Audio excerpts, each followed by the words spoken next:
Today, we're diving into Nexus-Point Xenas, a fractured facility on the edge of collapse inside the Voidstorm. Let's explore the new bosses in this Midnight dungeon. While you can go to either boss first, we are going to be starting with Chief Core Right Kasreth. The entire premise of this fight is just space management. Starting off, tanks are going to want to drag the boss to the edge of the room, and range will also want to try to position either near the boss with the rest of the group, or along any edge of the room. This is going to be important later. Almost immediately, the boss will summon leyline arrays that are going to connect to each other, sectioning off the room. Players targeted with Reflux Charge will be able to then choose which arrays they want to disable.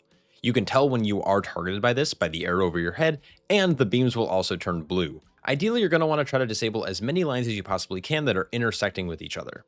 Now, the way you disable them is by simply walking into them and standing there for a few seconds. Now, there are parts of the fight where I do recommend holding it for a second because lines will sometimes spawn right after Reflex Charge actually goes out on a player. Now, while these beams are active, try not to cross them unless you absolutely have to.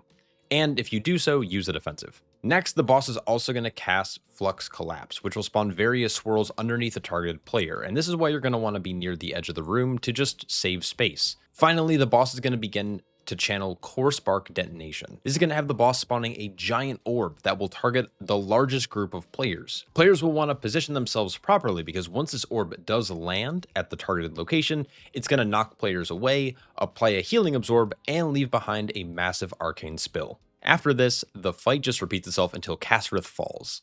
Core Warden Nysarra is the next boss we're going to be facing. In order to engage this boss though, your group is going to have to defeat a multi-wave gauntlet beforehand. But this boss is pretty straightforward. Starting off, tanks are going to need to be aware of the boss's tank buster Umbral Lash.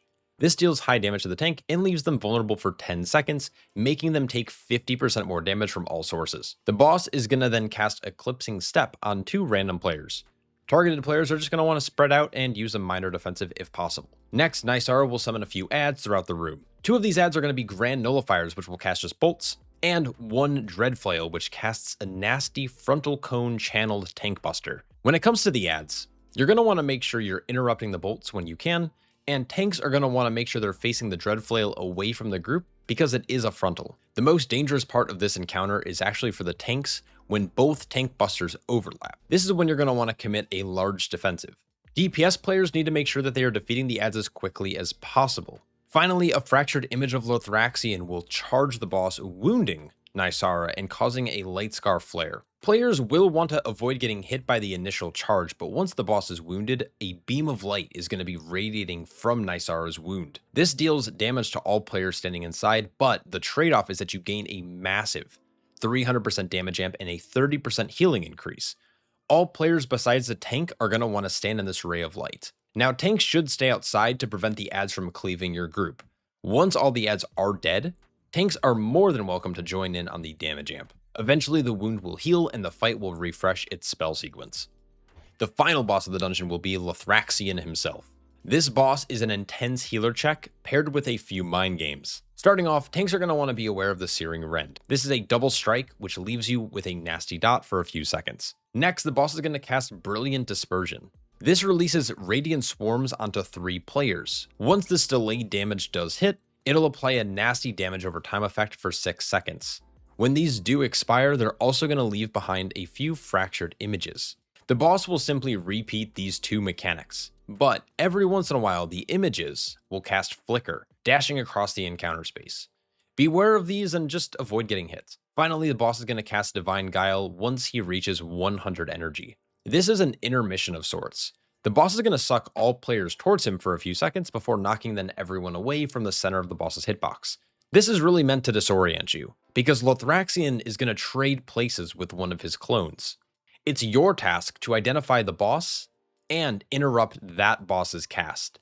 The longer you're in this phase, the more and more damage you're going to end up taking. The way you locate this boss is actually by finding the model without big glowing horns, as Lothraxion is bald as fuck.